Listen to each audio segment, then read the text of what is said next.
welcome back to our fourth Science and Storytime video. I'm glad that you're here tuning in together as we hear more about God's Word. My name is Miss Jess, this is Pastor Matt, and today we are focusing on the lesson, By God's Hands We Are Fed. Now, when we say, by God's hands we are fed, we don't mean that we are literally eating out of God's hands every meal.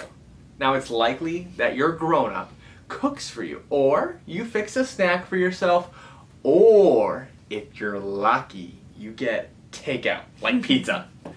Now, when we say we are fed by God, it means that God is helping us and making sure we have everything we need. He knows us best and He cares for us. The stories that we've heard so far in these videos have covered the manna and the quail, Elijah and the widow and the endless oil in Zarephath, and Daniel and his friends eating the good stuff. All of these are examples in the Old Testament of the Bible about God preparing and providing the needs for His people. These miracles all involved food, and you can see that in the New Testament too. The ministry of Jesus continues to display this characteristic of God. Now, one of the most famous stories of this might be one that you've heard before. It's a display of God's provision as Jesus fed 5,000 people. Whoa. It's a lot of people. 5,000. Now, if you want to learn more about that story, you can find it in the book of John, chapter 6, verses 1 through 13. And in that story, we read that Jesus and His disciples were in Galilee around the time of the Passover. And a large crowd, more than 5,000 men, plus women and children, were gathering to hear Him teach. He asked one of His disciples, Philip, how he thought they should feed the crowd. Now, Philip could not imagine how they could have enough money to feed 5,000 people. So he was really confused, but Jesus already knew what He was going to do. Next, Jesus had another disciple named Andrew found a youth in the crowd who had brought 5 loaves of bread and 2 fish. Now, that was it, but it was more than enough for Jesus. Next, Jesus instructed the disciples to seat the crowd. He took the bread and the fish, and after He gave thanks for the meal, they distributed it to everyone who was there, all 5,000 people. What a miracle! From just 5 loaves of bread and 2 fish, He fed everyone. When everyone had gotten enough to eat, Jesus asked His disciples to gather up the leftover food so that nothing would go to waste. When the disciples had gathered everything, there were 12 baskets of leftovers, all from just 5 loaves of bread and 2 fish. Once again, God provided for the needs of His people through a miracle involving food. And other people. Notice in the story how Jesus involved His disciples in all of the work that surrounded this miracle. First, He enlisted Philip to help with the problem-solving process. Now, Philip couldn't quite fathom a solution to their predicament. I probably couldn't either. But Jesus still invited him to think about it head on. Next, He enlisted the help of Andrew and the youth to gather the food. And the youth offering gave them what they needed in order to feed all of these people. He had the disciples gather all the leftovers at the end. It was a communal effort when He performed the miracle. Talking about miracles reminds me of our experiment for today. If you'd like to follow along, press pause on the next screen while you collect the following ingredients. Ask a grown-up to help you if you need that help. Our experiment today will require 4 clear cups, a half cup of water, 2 teaspoons of baking soda, 3 tablespoons of vinegar, and some plain popcorn kernels. It's just 5 things. We're going to get everything that we need, and we'll be right back to show you a little experiment. God is great, God is good, so we thank God for our food. For by God's hand, we are fed. Give us, Lord, our daily bread. Alright, now that we've got all our supplies out, I have a question for you and for you. Do you think that you can make this popcorn kernel float and bounce? Can we restart? I don't think I had enough time at the beginning of the video. Yep. Here's a popcorn kernel for you.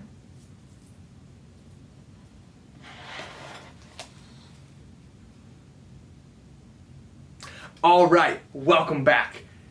Now that we've got our supplies out, I have a question for you and for you. Do you think that you can make this popcorn kernel float and bounce? Here, you can have one here. Ooh. Well, it's bouncing, but bounce on the floor. You lost it. Oh, you lost that one I'm too. not doing too hot with this. I definitely can't make it float by myself. Can I use the water? Okay, I'm gonna give you this cup of water. Okay. Let's put 4 popcorn kernels in. Do they float or sink? Do you need 2 more? I mean, I hope they float. 1. Oh, straight to the bottom. Yeah. 2. Okay. They're sinking fast. I don't see anything floating. 3, 4. They are definitely not floating. Okay, well, whether something floats in water has everything to do with something called its density, which is the amount of mass an object has within a particular amount of space. Water has a certain density itself. If an object has less density than water, it will float. If it has more density than water, it will sink. I mean, I think these popcorn kernels are pretty dense because they're right on the bottom. Yeah. Well, I think that means that they have more density. So, in the next cup, we're going to add 2 tablespoons of baking soda. Okay. Okay? My tablespoon and then, baking soda. I want you to stir it until the baking soda is dissolved, okay? I hope I can do that. Careful. Oh, I gotta even that out. Okay. Well, that's a lot of baking soda for our water. Will that think- make it float? I think that why don't we try stirring that, okay? Okay. All right.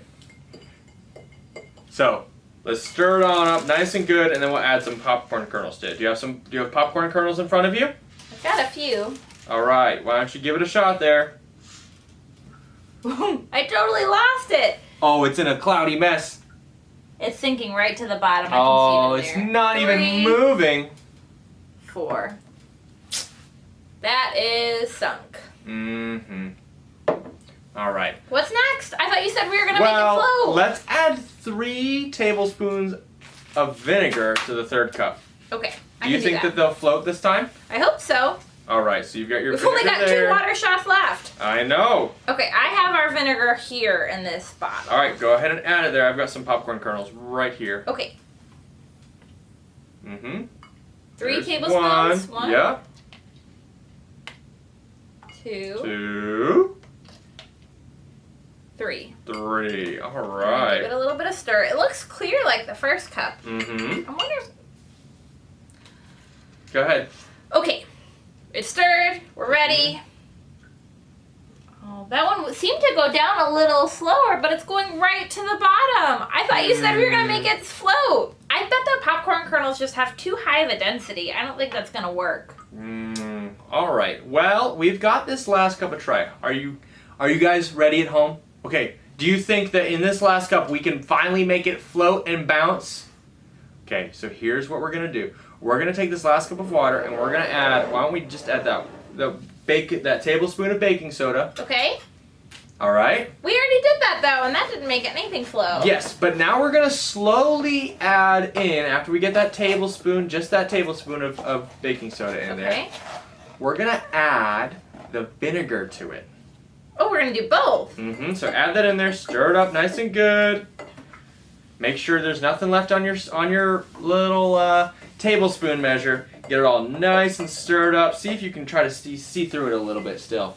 It's still a little cloudy, so I'm gonna give it a good stir. All right, that's a great idea. All right, so now you're gonna slowly add 3 tablespoons of vinegar once you've got that stirred a little bit. Okay. All right. It's stirred in. I'm gonna put it back in our line. Okay. Do you want to add the vinegar? I would I love don't seem to have the touch for making things float. All right, let's see what we can do. Here's our vinegar. All right, here we go. There's 1. Slowly add it. Ooh, it's look doing at that something. bubble. All right, and you're gonna add in our popcorn kernels, okay? 2. 2. Woo-hoo-hoo. Well, the bubbles are floating, but I'm not sure our popcorn kernels will. Well, let's see what we can do. Now that we've got 3 in there, go ahead and drop those popcorn kernels in. 1, 2, 2, 3, 4. Not floating yet, but they are. All right, we're gonna wait till it settles. They're moving a little bit there on the bottom. All right, let's wait and watch. It could take a They're few minutes. floating! Whoa! Oh my goodness! Look at that! They're floating all together. I really did not think they were gonna float like that. It looks like they're dancing, moving up and down with the bubbles. Exactly, and that's because when popcorn kernels are added, they sink to the bottom because of their density, which we learned earlier, but almost immediately, carbon dioxide bubbles made from the vinegar and baking soda attach themselves to the kernels. And when enough bubbles have grabbed onto the kernel floats to the top of the cup and then goes back down.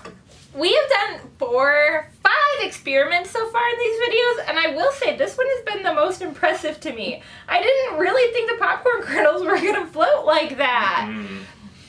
You were right saying it does remind me of today's Bible story, because in it, the boy helped Jesus by sharing his lunch. It seemed like an ordinary offering, but it enabled Jesus to perform a miracle. This water seemed ordinary. I mean, clearly it was, because the first 3 did not work.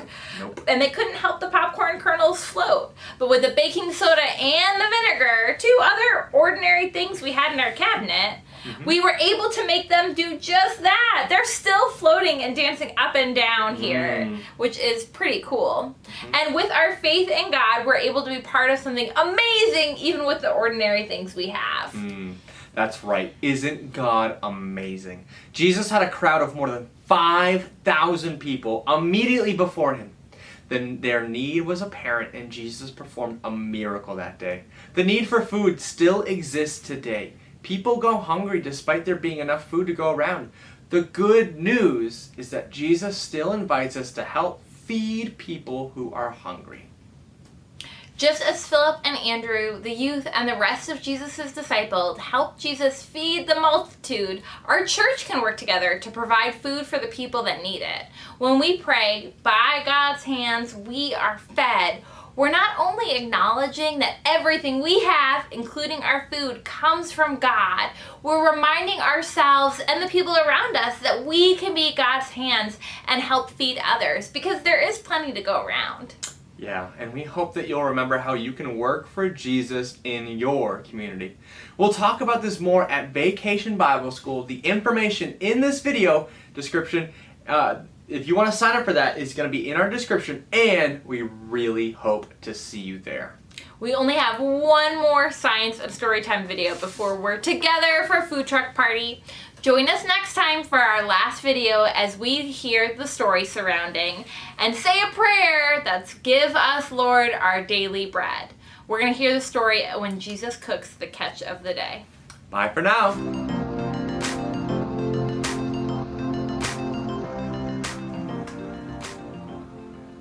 You're actually mystified by this, aren't you? Yeah, it's pretty cool. Yeah.